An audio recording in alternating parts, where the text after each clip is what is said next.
জুম্মার পরে ইসলামী আন্দোলন বাংলাদেশ এর সাংগঠনিক বিভাগের ঢাকা বিভাগীয় সাংগঠনিক সম্পাদক অধ্যাপক বেলায়েত হোসেন সাহেব ইন্তেকাল করেছেন।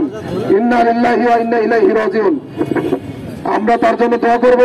ফিলিস্তিনের মুসলিম শহীদ, নর নারী, ছোট বাচ্চা, শিশু সকলের জন্য আমরা আজকে দোয়া করবো ইনশাআল্লাহ। সকলে দোয়া শরীক হবেন।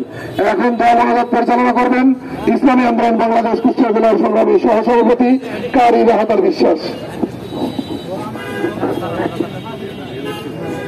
أعوذ بالله من الشيطان الرجيم. بسم الله الرحمن الرحيم. يا أيها الذين آمنوا أطيعوا الله وأطيعوا الرسول أولي الأمر منكم. صدق الله العلي العظيم. এখন দোয়া হবে। আমি আল্লাহ তাআলার কালামুল্লাহ থেকে একটা নির্দেশনা পাঠ করলাম।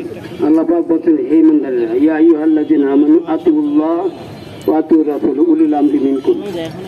তোমরা আল্লাহর ইতাআত করো এবং তার রাসূলের। এখানে তো দল নাই। উলিল আমরি মিনকুম, তোমার আমিরের ইতাআত। আমি শেষ আহ্বান রাখছি। রাসূল পাক সাল্লাল্লাহু আলাইহি ওয়াসাল্লামের সময় সাহাবারা তো গবেষণা করে নাই। রাসূল যে নির্দেশ দিয়েছে সঙ্গে সঙ্গে ছুটছে, সর্বক্ষণ প্রস্তুত, খানা খাচ্ছে, খানা বন্ধ। এমনকি স্ত্রী সহবাস করছে, শরীর নাপাক, যুদ্ধের ডাক এসেছে, চলে গেছে হানজালা যুদ্ধের ময়দানে।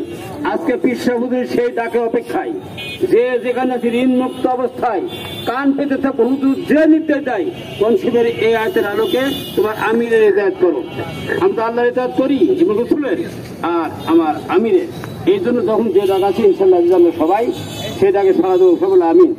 শেষ কথাটি আল্লাহ পাক দুটো দলের মতো এখানে বলেছে। সে দলটা হচ্ছে হিজবুল শয়তান, হিজবুল্লাহ। একটা আল্লাহ দল, শয়তানের দল। আল্লাহ দল দুনিয়ার সব এক হয়ে গেছে, সব রাষ্ট্রে এই নিষেধ চলতেছে। বাংলাদেশ চলবে ইনশাআল্লাহ। এখন দল একটা মুসলমানের, একটা দল শয়তানের। আমরা মুসলমানের দলে যখন যে টাকা সেটাকে সারা দেবো ইনশাআল্লাহ। আল্লাহুম্মা আমিন। রব্বানা যালামনা আনফুসানা